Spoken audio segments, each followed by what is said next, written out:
Assalomu alaykum. De o'tirib, o'ylanib, kecha internetni ko'rib o'tiruvdim. Negativ degan kanali bor. Shu kanalda Andijon viloyat hokimini to'g'risida gapirib chiquvdi Ulug'bek. Andijon viloyat hokimligi matbuot xizmati raddiya bildirib, insonni qadr qimmati, sha'ni deb chiroyli gapirishdi.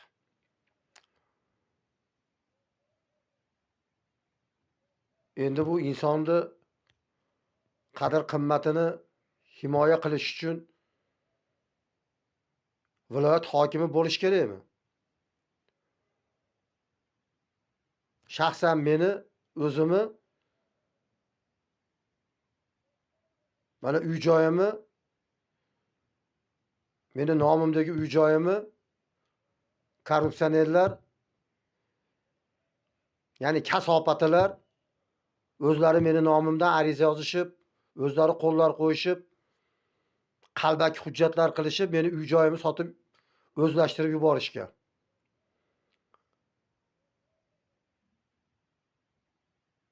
Arz qilmagan joyimiz qolmadi. Arz qilmagan. Bosh prokurorga ham arz qildik. Prezident portaliga ham arz qildik. Prezidentning o'ziga, qiziga hech qayer qolmadi. Mana shunaqa bizga noto'g'ri ish bo'ldi. Biz kamsitildik. Shu bizni himoya qilinglar, qonuniy himoya qilinglar deb.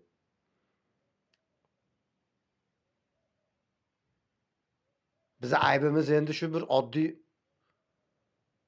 fuqaro bo'lganimizmi?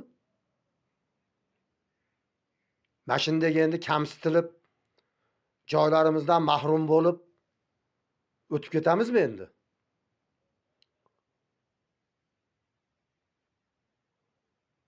Juda chiroyli gapirdi. Inson qadr qimmati, insonning sha'ni deb.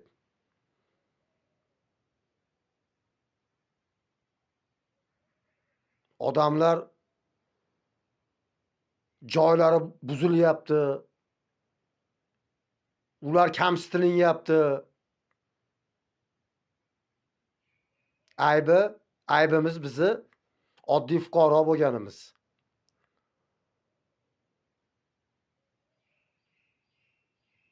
Hech kim bu ish bo'yicha bir javobgar bo'lgan yo'q. Banklar ham javobgar bo'lgan yo'q.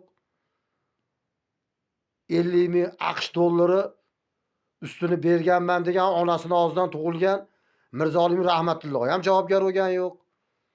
50 ming dollar ustini olgan Shodmonov Patidin ham hech narsa bo'lgan yo'q. Akbarov Alisher ham hech narsa bo'lgan yo'q. Biz qolaverdik chappacha olib. Mana haqiqat. Hammaga murojaat qilib, hammaga dod deb, mana shunaqa biz kamsitilinyapmiz deb. Insonning qadr qimmati, sha'ni degan narsalar bor ekan. Men kecha eshitib turib hayron qolibman men. Voy-vo! Insonning qadr qimmati, sha'nini deb shunaqa gapiryapsizlar endi.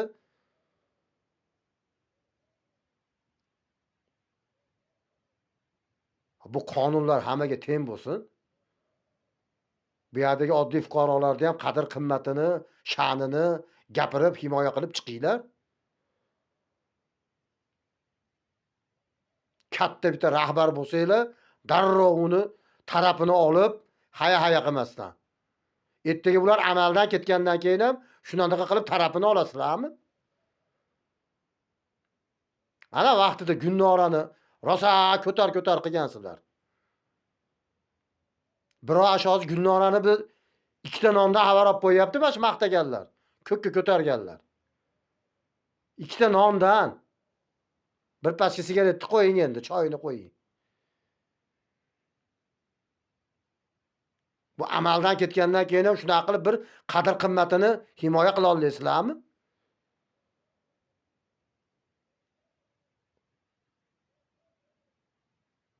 Rosa bir ajoyib anaqa bo'ldi-yu, ha? Hech kim bizni eshitmasa,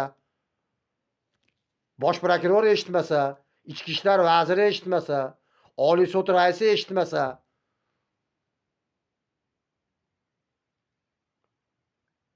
tergov o'yin. Andijon shahar ichki ishlar tergovi o'yin. Andijon tumanlararo fuqarolik sudi o'yin. Nayrang. Bundan ham oshiq yana kamsitilish bormi? Qadr qimmat. Qadr qimmat. Hayron qolibman kecha eshitib turib. Insonni qadr qimmati, sha'ni, oho! Hammaga teng bo'linglar. Oddiy fuqarolarni ham sha'nini, oddiy fuqarolarning haq-huquqini ham xuddi shunday himoya qilinglar. Qoyil qolaylik.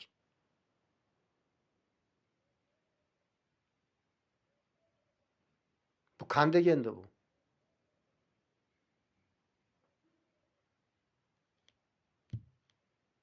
O'zi bir odam bormi respublikada? Bizni eshitadigan, bizni bir tinglaydigan odam bormi? Yo hamma yo tugaganmi? Yo hamma yo o'sha tamom bo'ldimi?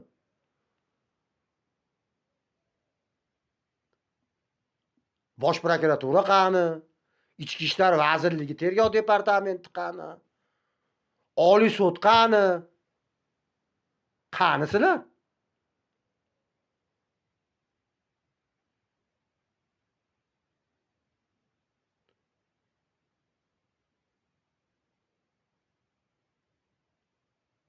Hayron qolib mashinday qilib qarab, og'zini to'ldirib gapiryapti. 50 ming dollar ustini berib olganman, shapkasini berib olganman. Mana sizlarga haqiqat. Mana sizlarga qadr qimmatinglar. 50 ming dollar. 50 ming dollar ustini bergan ekan. Bu kasofati Shodmonov Patidinga. Turon bankni boshqaruvchisiga, kasofatiga 50 ming dollar bergan ekan. 50 ming dollar ustini, shapkasini berib olgan ekan.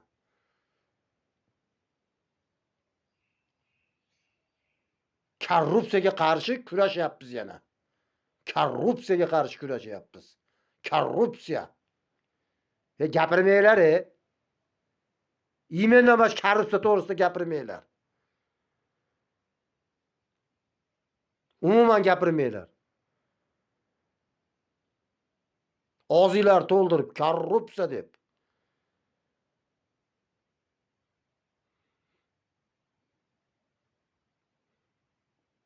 Zo'ra? Nomingizda joyda o'z ariza yozmasangiz, birov ariza yozib, shop etib o'zlashtirib yorsa, sotib yorsa. Siz quruq qolib qolaversiz. Murojaat qilsangiz, prokuraturaga, ichki ishlarga, sudga murojaat qilsangiz, siz nohaqsiz. Yana biz huquqiy, demokratik davlat quryapmiz yana biz.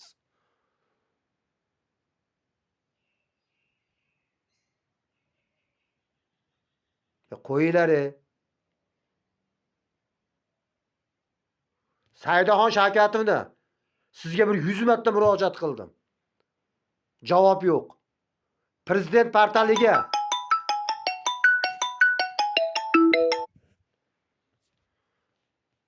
portaliga bir 100 marta murojaat qildim, javob yo'q.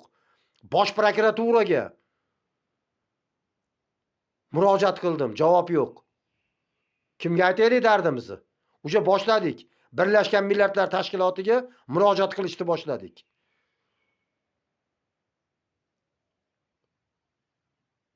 Nima endi mashinadek bo'ldimi endi? Tamom bo'ldimi?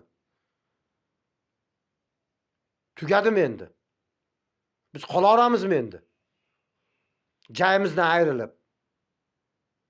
Bu onasini og'zidan tug'ilganlar endi bizni haqimizni yeb ketaveradimi?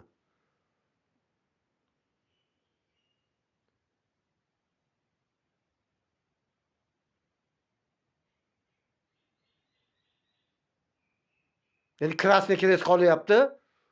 Murojaat qilmagan. Amerika prezidenti qolyapti. Trampga Rossiya prezidenti qolyapti endi. Murojaat qilmagan. Nima bo'ldimi endi? Umidimizni uzaylikmi? Bosh prokuratura, Ichki ishlar vazirligi, Oliy sud raisi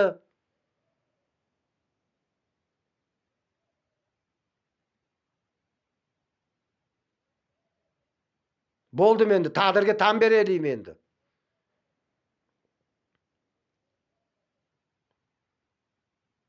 Shunday qo'l ko'taraylikmi?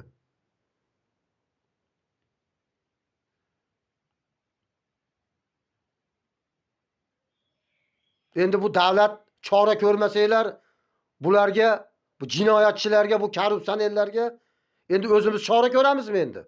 5-4 ta odamni yanimizga yig'ib borib endi samasud qilamizmi endi ularni?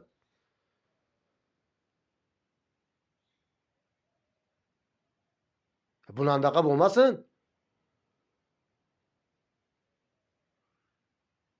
Bunandaqa bo'lmasin.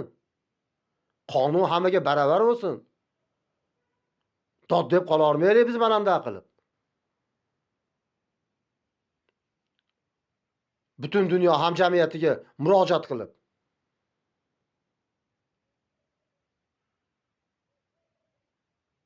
Shu darajada ham bir tizimdan aqib tashlaysizlarmi? Hech bir 10% ishlash kerak u qonunlar. Hamma yo'lda manandaqa qilib o'zingizlarga moslashtirib. Tavba qildimi? Nima bo'lganda ham, qanaqa bo'lganda ham qog'oz gapirsin, qonun gapirsin.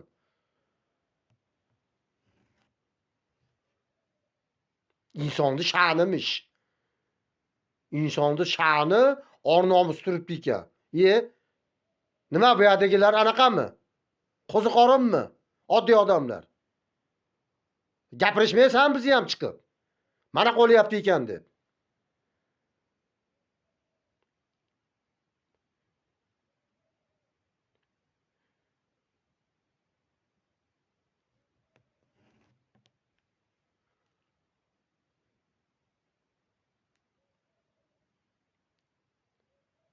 Mandek ekan, andek ekan.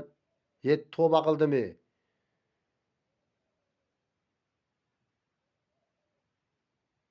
Shu darajada bo'lib ketami? Haype. Super.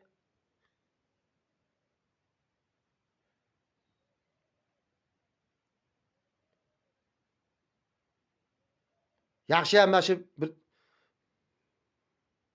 buranaqadan oylik olib shu bola chaqanglarni baxyapsizlar.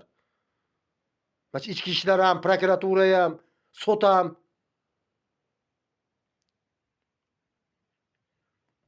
45 milyon, 50 milyondan oylik berib qo'yibdi sizlarga.